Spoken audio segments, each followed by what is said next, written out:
Bonjour à toutes et à tous, je ne vais pas être très long parce qu'on est déjà nombreux à parler et puis que ce n'était pas complètement prévu. Merci à l'association, merci à City d'organiser chaque année un événement autour de la question de la paix notamment. Et la paix est une question qui n'a presque jamais été autant d'actualité, tant les conflits font rage partout dans le monde et tant les menaces guerrières, qu'elles viennent des États-Unis, de Corée du Nord,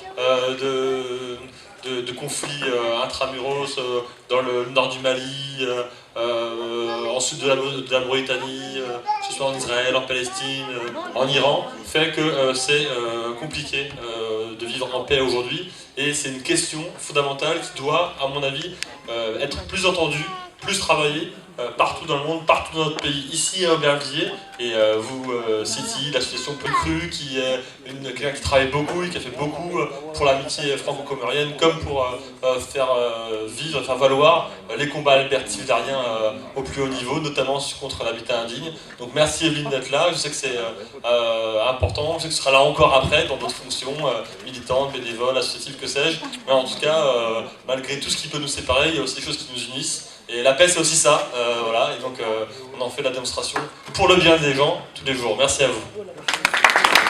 De l'association, je tiens à vous remercier puisque vous avez mis sur le local et à chaque fois que nous faisons une demande pour avoir des manifestations, vous êtes toujours là pour nous proposer des structures de la ville pour accueillir les associations. À présent, je vais demander à Madame la Présidente de venir dire un mot sur son association, cet événement. Merci de l'applaudir. Et que je vous reçois. Chère Evelyne Yonet, ma copine avant tout, cher vice-président Abdel Sadi, qu'on est devenu l'ami des Comores, parmi Jacques Salvatore, maintenant il y a Anthony, il y a Abdel maintenant qui est venu après Jacques.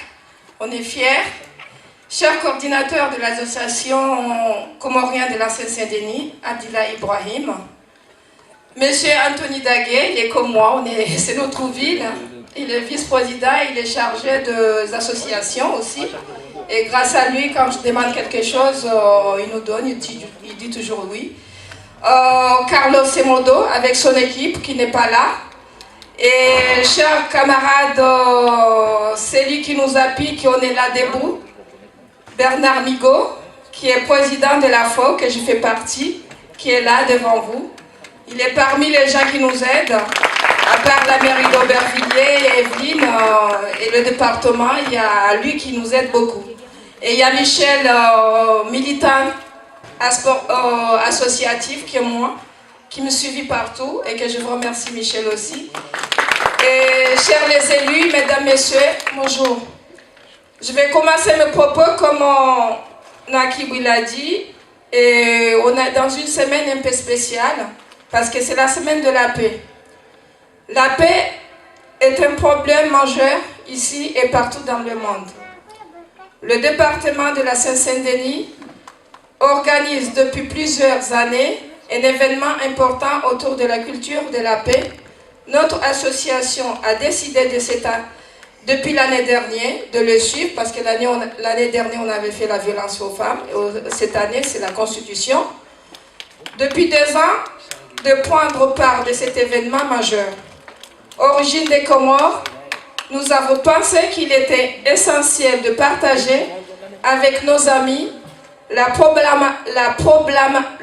problématique qui empêche les Comores de vivre la stabilité et le développement.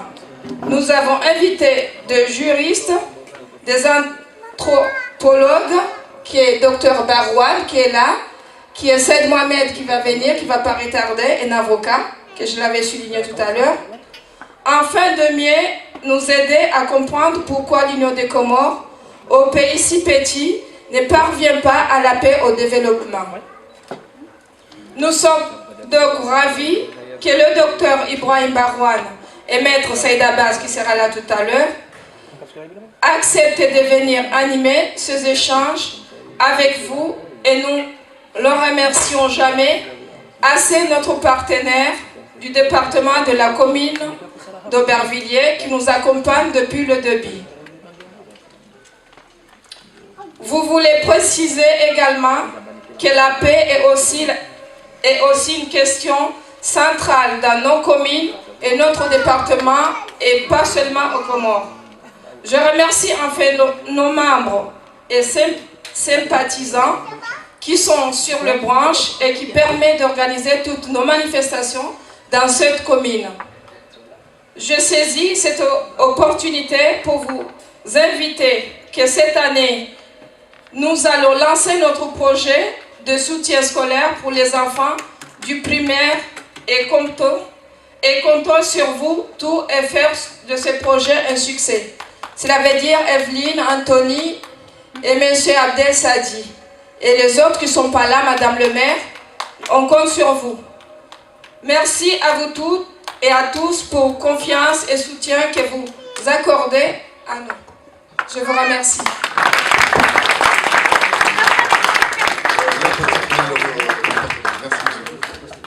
Merci Siti de nous inviter chaque année, j'ai même envie de dire 2 ou 3 fois dans l'année, effectivement, puisqu'on a affaire à une association très dynamique et comme l'a dit Anthony Daguet, qui est premier adjoint à la ville de Bobigny, mais comme aurait pu aussi... J'ai dit Bobigny parce que je suis Bobigny, c'est vrai que je pense beaucoup à Bobigny. Parfois certains disent que c'est le cœur du département. Le cœur il va à gauche, donc c'est l'essentiel. Et je voudrais également remercier bien évidemment de sa présence Evelyne Lyonnais, qui a été aussi vice-présidente au département de la Seine-Saint-Denis, conseillère départementale, et si elle a beaucoup œuvré à Aubervilliers, elle a aussi beaucoup œuvré au département de la Seine-Saint-Denis.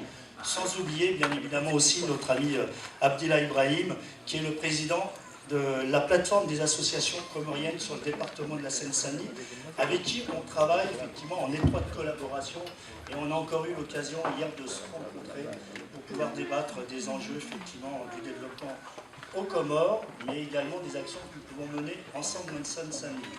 Et comme l'a dit effectivement Anthony Daguet, premier adjoint à la ville d'Aubervilliers, c'est vrai que le département de la Seine-Saint-Denis, c'est le département des paradoxes. Parmi ces paradoxes, c'est que vous êtes dans un département riche, puisque c'est le 7e, voire le 5e contributeur au PIB, mais on a des populations fragiles, et c'est vrai que si on regarde les critères de la CAF, on voit qu'on cumule beaucoup de difficultés. On est dans le deuxième paradoxe, c'est que vous êtes dans un département qui crée de l'emploi. C'est le premier en termes de création d'emplois, mais plus de 50% de ces populations n'en bénéficient pas. Alors sûrement pour plein de raisons, de formation, de qualification, de discrimination. Il y a sûrement aussi beaucoup de choses à faire dans tous ces domaines, et ensemble, je pense qu'il y a pas mal de choses sur lesquelles on peut avancer. Mais parmi ces paradoxes, c'est que vous êtes aussi dans un département jeune, plus de 30%, voire même plus de 30% de la population a moins de 30 ans, et ça, effectivement, c'est aussi l'un des critères. Donc, un département jeune, mais aussi un département divers. Et un département où vous avez plus de 2500 associations qui sont tournées vers l'international et qui travaillent sur les questions liées à la citoyenneté mondiale. Voilà. Donc ça me paraissait important. Et votre présence, c'est aussi la marque du travail que vous faites dans cette ville, mais aussi sur le département de la Seine-Saint-Denis. Je ne vais pas être très long, mais c'est vrai que je voulais quand même vous dire 2 ou 3 choses. Tout d'abord, merci également d'être, comme je vous l'ai dit à nouveau avec vous, pour un débat au croisement de 2 de mes compétences au département de la Seine-Saint-Denis. D'une part, la coopération décentralisée en direction des Comores. Je ne rentrerai pas dans le détail des actions que nous menons, mais particulièrement de Ngazidja. D'autre part, la culture de paix et de la non-violence. Indispensable dans un monde que nous voulons plus ouvert, plus tolérant, plus solidaire, à une période où il est plus facile de construire des murs plutôt que des passerelles. Avec vous, les associations de la Seine-Saint-Denis, nous continuons à nous ouvrir au monde pour parler à l'international de paix. Dans un climat, comme on vous l'a rappelé, de tension internationale, la Seine-Saint-Denis, qui a été l'image du monde, a besoin que l'ensemble des citoyens s'emparent des enjeux de la paix. C'est pour cette raison que je tenais à nouveau à vous remercier de l'organisation de ce débat qui montre votre capacité à aborder les différends par le dialogue et les processus politiques. Je ne rentrerai pas dans le fond du débat que vous avez, la qualité des intervenants permettra bien mieux que moi d'aborder l'ampleur du sujet. Je me permettrai juste de souligner la pertinence du choix de ce thème. En effet, depuis l'indépendance des Comores en 1975, les Comores ont connu de nombreuses crises politiques. Et on sait que la responsabilité de la France est grande dans ces situations. Confrontés aux crises de 2000 à 2001, qui débouchèrent sur les accords de Fonbonneau, une nouvelle constitution de type fédéral était adoptée en 2001, aboutissant à la création de l'Union des Comores. À nouveau confrontés à une crise en 2008, les Comores font le choix d'une révision constitutionnelle en 2009, permettant de mieux articuler identité et autonomie des îles, mais dans un cadre garantissant l'unité politique des Comores. Nous sommes en 2017, 16 ans de vie d'une constitution, très peu à l'échelle de l'histoire, mais assez pour en faire un bilan à l'échelle du temps politique. Votre débat a lieu au bon moment, pour évaluer ensemble le chemin parcouru et ce qu'il reste à faire. Modestement à notre échelle et avec les moyens qui sont les nôtres, je veux redire ma volonté d'aller avec vous sur la continuation de ces chemins de paix et de développement aux Comores. J'ai notamment en tête le projet culturel que nous avons avec nos amis du gouvernorat, de l'AMN, de la diaspora et d'Africolore, représentés cet après-midi. Il vise à travers la culture à aider au renforcement des jeunes institutions de Ngazikia et via la culture à renforcer les capacités de dialogue au sein de la société. Si les défis sont immenses, je connais aussi les potentiels des Comores, de sa diaspora et de sa jeunesse. Ensemble, bien évidemment, nous continuerons à travailler et à œuvrer pour la paix. Je tenais à vous remercier. Bonne continuation aussi. Nous allons passer un court extrait de 15 minutes sur un film Un archipel à construire. Je sais que vous, les élus, vous êtes très demandés aujourd'hui. Donc voilà, nous allons faire passer le film rapidement. Et ensuite, nous commandons tout à fait que vous soyez présents dans d'autres manifestations. Puisque vous avez eu la chance de nous le faire, nous commandons que vous soyez aussi ailleurs. Merci beaucoup. Et on va passer tout ça. Et on espère vous voir bientôt. Rentrez bien.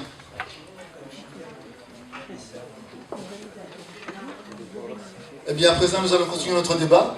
Donc, comme vous l'avez très bien pu voir dans l'extrait de ce documentaire, aujourd'hui, au Comores, la pauvreté génère l'instabilité politique, et cela explique les déplacements de population de Grande Comore, de Montwelli et d'Anjouan vers Mayotte.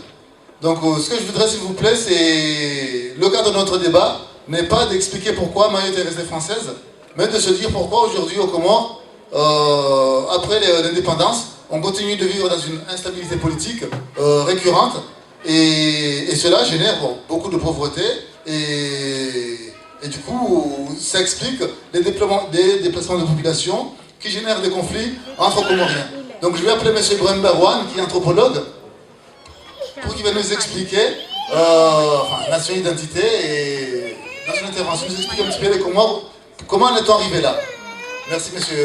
Barouane. C'est de remercier mon petit frère Naguib qui a bien résumé la situation de l'archipel. Et ce document est très poignant parce qu'il nous montre un peu les contrastes saisissants de la politique française menée aux Comores depuis fort longtemps. Et en ce qui concerne les Comoriens eux-mêmes, donc moi j'aurai tout à l'heure à débattre avec les autres, Saïd Mohamed, sur la notion de la nation et cette identité comorienne, tout en mettant en relief le fait que les Comores constituent une entité insulaire, c'est-à-dire c'est l'Afrique insulaire. Moi j'ai toujours dit qu'il y a des Afriques en Afrique. Il y a une Afrique continentale et il y a une Afrique insulaire qui est composée des îles de l'archipel des Comores, des Zanzibar, ce qu'on appelle les cités swahili, de culture linguistique bantou. Donc, en ce qui concerne la problématique comorienne elle-même, je prendrai un exemple beaucoup plus qui concerne ma recherche sur la Grande Comore, les acteurs qui agissent, qui ont toujours agi depuis jusqu'alors. Nous avons trois pouvoirs distincts et qui sont confus et parfois qui se chevauchent, notamment le pouvoir des notables, de politiques et des religieux. qui ont rythmé l'histoire de cet archipel. Donc, en 1840, en tenant compte des documents, qui est très bien fait, de ce témoignage, en 1841, Mayotte bascule dans la colonisation. C'est le processus de la colonisation qui commence. Et ce qui est très important à souligner, qui était à la manœuvre, c'est un certain Ndiana Nsoul, qui n'est pas comorien, mais qui est d'origine sakalava. Le sultan Ndiana Nsoul, tout est grand en Grande Comore, surtout quand il est pourri. Donc, on avait un Ndiana Nsoul, on va voir en ce qui concerne Bob Denard, en 78, parce qu'on avait même appelé le colonel Moustapha Mouadj, directeur du politico-militaire. Donc, ce processus a abouti en 1912 à la colonisation de l'archipel. Les Comores, les difficultés ont commencé, ce qui est tout à fait normal, après son accession à l'indépendance en 1975. Nous avons la période de l'autonomie interne qui commence au début des années 60. Là, nous avons deux acteurs politiques qui avaient dominé, qui avaient rythmé cet archipel. Nous avons le prince Saïd Ibrahim et nous avons le docteur Saïd Mohamed Cheikh qui, lui, était devenu, à partir de 1961-62, chef du gouvernement des Comores autonomes. Ce qui est très important, en ce qui concerne le sujet qui nous réunit ici, en ce qui concerne la paix, parce que j'ai eu pas mal de commentaires en disant mais il n'y a pas la guerre aux Comores. Mais Sidi, la thématique que tu as introduite est juste pour la simple raison que finalement il y a une guerre qui est latente, qui est diffuse, qui est là. Donc c'est un boomerang, bientôt ça va exploser. Parce que tout est réuni. Naguib, tu avais cité la pauvreté qui est due aussi parmi les facteurs. L'instabilité politique. C'est parmi les facteurs, mais ce n'est pas tous les facteurs. Parce qu'il y a aussi des facteurs de pouvoir qui ne sont pas légitimes, et qui s'intensifient. Il y a le pouvoir des notables, il y a le pouvoir des religieux. C'est une confusion de genre qui tue le genre. Donc, là, jusqu'alors, depuis l'accession des Comores à l'indépendance, jusqu'alors, les Comores n'ont jamais connu un état vraiment de droit. L'avènement d'un vrai état de droit. Voilà le malheur comorien. Donc, on a connu la période révolutionnaire d'Ali Soali, de 75 en 78. On peut dire 2 ans parce qu'Ali Soali il accède au pouvoir réellement le 2 janvier 1976. Et on a connu le régime d'Abdallah qui, lui, s'était imposé sur le pouvoir des notables, sur la notabilité. Donc, c'est un patriarche, lui aussi. Donc, le moment le plus important de cette période, c'est après l'assassinat d'Abdallah par Bob Denard, en 1989, parce qu'on assiste à un phénomène nouveau, qui est le processus de démocratisation et de l'avènement du multipartisme. À cette période-là, il y avait en Afrique ce qu'on appelle les fameuses conférences nationales. Les dictatures tombent et on se souvient très très bien de la chute du mur de Berlin le 9 novembre 1989. Donc, les Comores font toujours partie du concert des nations. Même si les Comoriens pensent qu'ils sont dans une grotte, ils sont seuls. Parce qu'en les écoutant, on a l'impression qu'ils sont seuls au monde. Alors qu'ils font partie du monde. Ce n'est pas le monde qui fait partie des Comores. C'est tout à fait le contraire. Donc, en 1990, Dioar accède au pouvoir. Et là, il y a un espoir qui naît, que voilà, le multipartisme, la notion de liberté d'expression, la formation de partis. Et finalement, il y a eu autant de partis que de citoyens. Donc, la démocratie est devenue démocratie. Vous m'excusez, je vais utiliser des termes parce que je suis un petit peu comédien aussi. Dans ma formation, je suis comédien. Donc, la démocratie s'est transformée en régime de gendrocratie et de démocratie. Et ça n'a pas facilité la réconciliation nationale souhaitée par la majorité de la population. Et ces derniers temps, c'est là où je vais, parce qu'on aura à débattre aussi, ces derniers temps, on assiste vraiment à un sauf qui peut, hein. On assiste à un phénomène d'émergence qui est immergé. Hein. Donc, chez les Comoriens, on dit « infi seitsameliosioni », c'est-à-dire que le poisson est déjà éparpillé dans le repas. Voilà. Donc, c'est triste de constater, moi j'étais sur le terrain, il n'y a pas longtemps, le mois de juillet-août, dans le cadre de mes recherches, pour essayer de revisiter mes notes, réactualiser mes notes. Donc, le processus qui va vers l'explosion de ce conflit, hein, ce qui a fait que ça n'a pas marché, ou ça ne va toujours pas marcher. Donc, comment? Voilà. Donc, je vais peut-être m'arrêter là pour essayer d'approfondir cette notion avec mes amis, hein, les juristes et les autres là. Mais ce qui est très intéressant à retenir, c'est que il est grand temps que les Comoriens puissent faire le constat. Ça, c'est la première chose. Ils ne sont pas les seuls dans le monde. Ils sont comme les autres. Ça, c'est important. Et ce qui est frappant, ceux qui ont accédé au savoir ne le font pas savoir. Voilà le vrai drame comorien. Ceux qui ont accédé au savoir, ce que j'appelle les cadres en bois, les vrais cadres en bois sculptés, qui ont accédé au savoir, ne le font pas savoir. On se pose la question, pourquoi ils sont allés à l'école? Pourquoi ils ne disent pas la vérité? La vérité est devenue un tabou chez nous. Un tabou. C'est extraordinairement choquant. Donc, moi je pense qu'il n'y a pas de complaisance. Si on veut éviter une hémorragie qui est déjà lancée là, une vraie catastrophe, parce que la population a augmenté sensiblement, si le recensement est très bien fait, je le dis bien, la population comorienne dépasse le 1 million. Loin.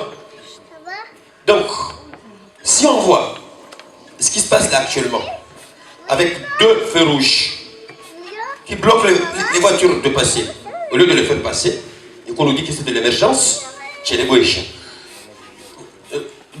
Donc, on va vers l'explosion.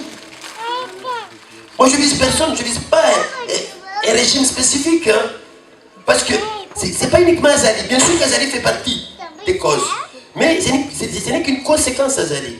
Mais c'est une succession de gouvernements fantoches, despotiques, qui ont fait que les choses n'ont pas marché.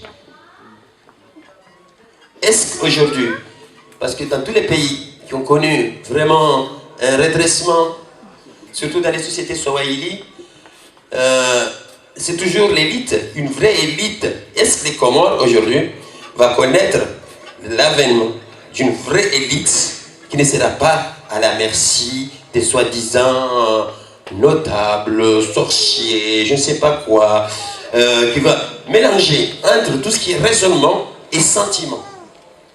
Le régionalisme a cassé le Comore, hein, le régionalisme, hein, le phénomène de Manahatu, le Manahatu, c'est-à-dire l'enfant du village. Hein, le phénomène de Manahatu a aussi contribué à la crise, à détruire les fondements même d'une vraie nation, hein, c'est-à-dire l'État-nation. Voilà. Donc, de toute façon, on reviendra sur ces différentes notions, mais c'était pour jeter les bases un petit peu d'une vraie réflexion que nous n'avons pas les réponses. Nous n'avons pas les réponses. Hein. On essaie de comprendre les phénomènes. Voilà. Je vous remercie. Vous pourriez traîner pour l'avoir étudié. Et pour revenir sur ce que vous dites, il est frappant parce que moi aussi j'étais au Comores en juin de cette année. Et je sais que par exemple, il n'y a pas un lycée professionnel pour former des maçons. 40 ans après l'indépendance. Juste ça. Un lycée agricole pour former les paysans. Un lycée pour former des maçons, des carreleurs, des peintres. Toutes ces évidences-là, on ne les a pas. Et comme tu l'as si bien dit, il n'y a personne pour les dénoncer. Donc, Bon, à présent, nous attendons le juriste qui va nous expliquer la Constitution. Mais ce que je vous propose, c'est de visionner un deuxième extrait du même film pour s'imprégner davantage du contexte actuel aux Comores, parce qu'il y a matière à réflexion. Je vous remercie. On ne cherche pas des solutions. On cherche des coupables. Et à chaque fois, je vais dans des réunions en lien avec les Comores, et pas que. Mais voilà, nous, on a commencé le droit d'être libre en 75. On ne peut pas dire qu'on est indépendant encore. Mais on a eu le droit de commencer à créer notre indépendance. Donc il faut du temps. C'est pas si loin qu'en Italie, chaque village avait sa langue. Donc voilà, si on va chercher les expériences ailleurs, on verra bien que on suit notre chemin.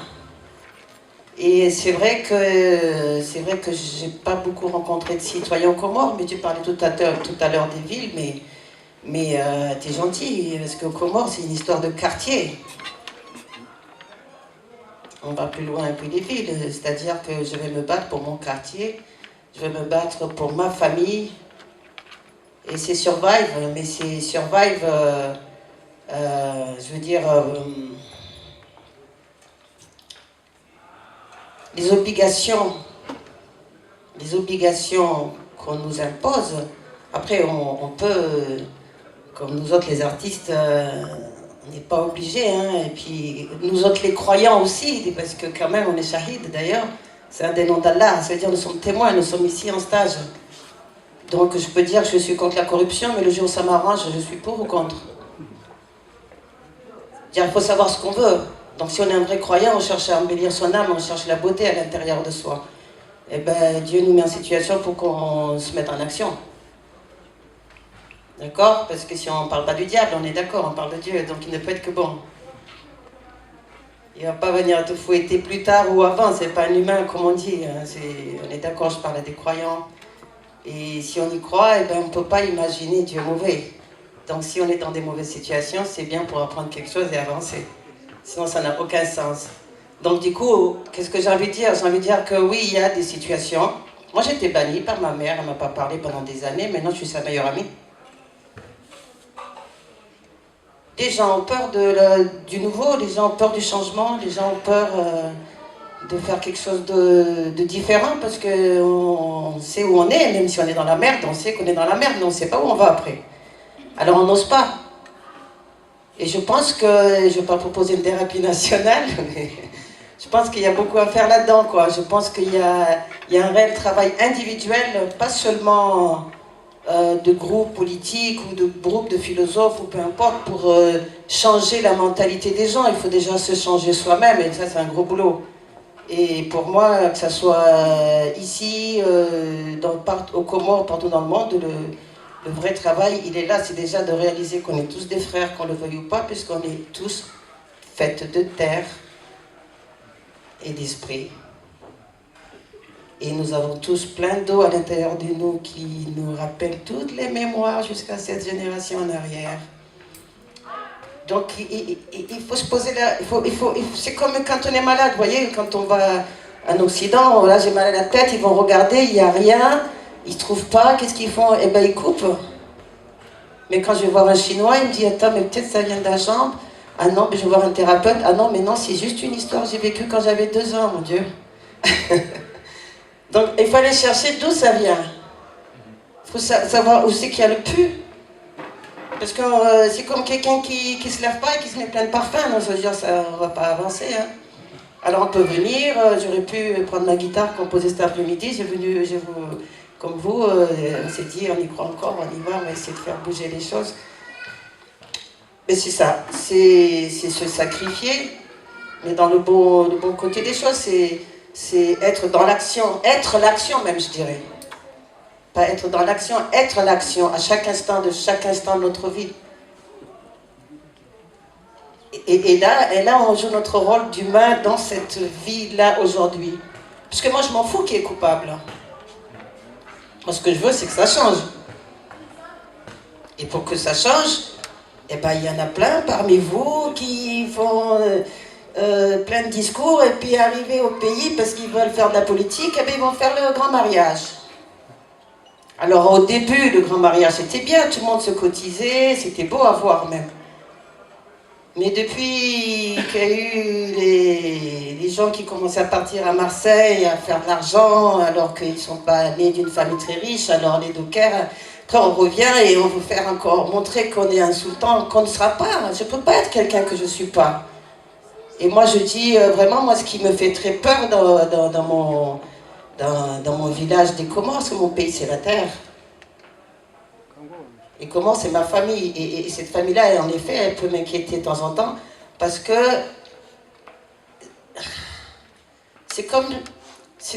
on peut devenir fou, quoi. C'est-à-dire qu'aux Comores, on vit, enfin dans le monde entier, mais particulièrement dans ce petit pays-là, c'est vraiment, on vit dans la virtualité, on n'est pas dans le concret.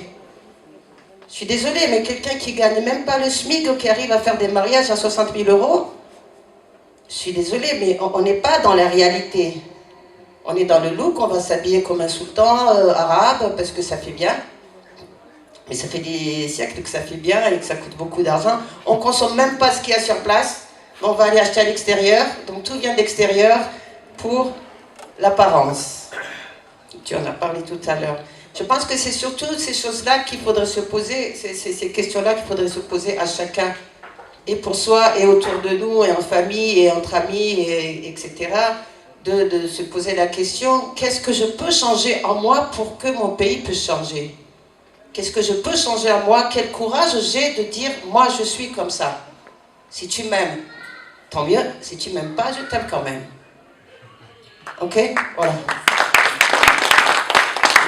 Et ça, je l'ai souvent vu, des personnes parties de France pour aller faire la révolution, et une fois là-bas, ils sont considérés comme des conservateurs, qu'il faut préserver la culture, qu'il faut, etc., etc. Et en fait, il y a cette contradiction permanente entre l'idée d'avancer et de rester là où nous sommes. Et je pense que ce que tu as dit, c'est très parlant pour nous tous, c'est que sommes-nous sincères lorsque nous parlons de changement? Voilà, c'est ça, je pense que c'est ça la question. Bon, je voudrais aborder notre point qui concerne le conflit institutionnel, puisque depuis les accords de Fomboni, l'Union de Comores a généré un transfert de pouvoir de la présidence fédérale au gouverneur. Et il semble qu'aujourd'hui, on a du mal à ce que le gouverneur soit gouverneur et le président fédéral fasse ce que la Constitution lui demande de faire.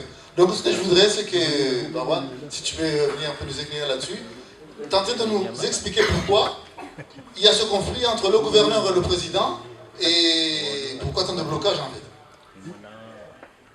Oui, mais avant de rebondir sur ce que tu viens de dénoncer, je voudrais aussi insister sur le dernier propos de Nawal, hein, qui est très intéressant, parce qu'il concerne le paraître qui apparaît beaucoup plus que l'être. Le cas des grands, hein, ce qu'on appelle les notables. Moi, j'étais au Comores dans ce cadre, ça m'interpelle beaucoup plus, pour étudier le phénomène de financement qui finance le système du paraître. Donc, ce sont des familles qui sont vraiment la plupart appauvries et qui montrent qu'ils ont quelque chose, voilà, et qui vont chez les gens de Dubaï et ailleurs et leur donner leur argent. Ça, c'est une situation très paradoxale. Il y a une vidéo qui a été faite par notre ami Benamir de Marseille qui montre ces femmes, ces bonnes femmes qui font 2 ou 3 boulots par jour pour aller acheter de l'or à Dubaï et qui prennent l'argent de Tontine, de Mitsango. Et il y a aussi les allocations des enfants qui entrent en jeu. Hein, parce qu'il faut dire les choses, hein, il faut que nous soyons conséquents. Hein, il faut dire, donc la semaine avec quoi il place. On doit dire la vérité jusqu'à ce que voilà, nous serions là-bas avec celui qui nous a créés. Donc ça c'est une vraie problématique qui crée des citoyens appauvris, des mendiants, qui soutiennent le système pourri. Ce sont toujours ces faux notables qui ont légitimé le pouvoir de Denar en 78. C'est toujours eux. Moi qui on dit, c'est le Muhyiddin, hein, le sauveur de la religion. Alors, c'est-à-dire que ce système est à revoir. Si c'est un problème privé, moi ça ne me gênerait pas. Hein, parce que c'est une question d'ordre privé, de mariage. Mais c'est les ramifications, c'est les conséquences qui en découlent, qui sont vraiment dangereuses à comprendre, à maîtriser le phénomène. Moi je suis rien, et le lendemain matin, je deviens un grand notable. Et on me dit que non, tu n'étais pas un Nkurunziza, mais j'étais un Nkurunziza depuis la maternité. Est-ce que vous voyez, c'est-à-dire qu'il y a un problème de complexe qui nous met dans des situations apocalyptiques. Vraiment, c'est une situation qui est hyper dangereuse parce que c'est au détriment, encore une fois, du devenir d'un pays, c'est-à-dire les enfants. Il faut que les Comoriens, hier on disait que donc le fait de fermer les portes et d'en parler, on le connaît qu'au Chili. Les gens n'entendaient pas. Aujourd'hui, la semaine, donc aujourd'hui c'est le phénomène contraire. Ouvrir les portes pour en parler. Pour que d'autres personnes puissent relayer le message. Nous ne sommes pas des... Nawal me connaît, je le connais très très bien, c'est ma soeur. Nous ne sommes pas des apparatchiks du pouvoir. Nous, on n'est pas là pour devenir député ou de je ne sais pas quoi. Hein, moi, je suis un com, mais rien. Voilà. Donc, c'est ça. Donc, on est obligé de dire la vérité. En ce qui concerne la Constitution, je pense que c'est Mohamed, l'avocat, il va nous expliquer. Mais juste un mot. En ce qui concerne la tournante, Maître, il est déjà là. Il va revenir sur ce propos. C'est la seule constitution au monde qui s'appelle tournante.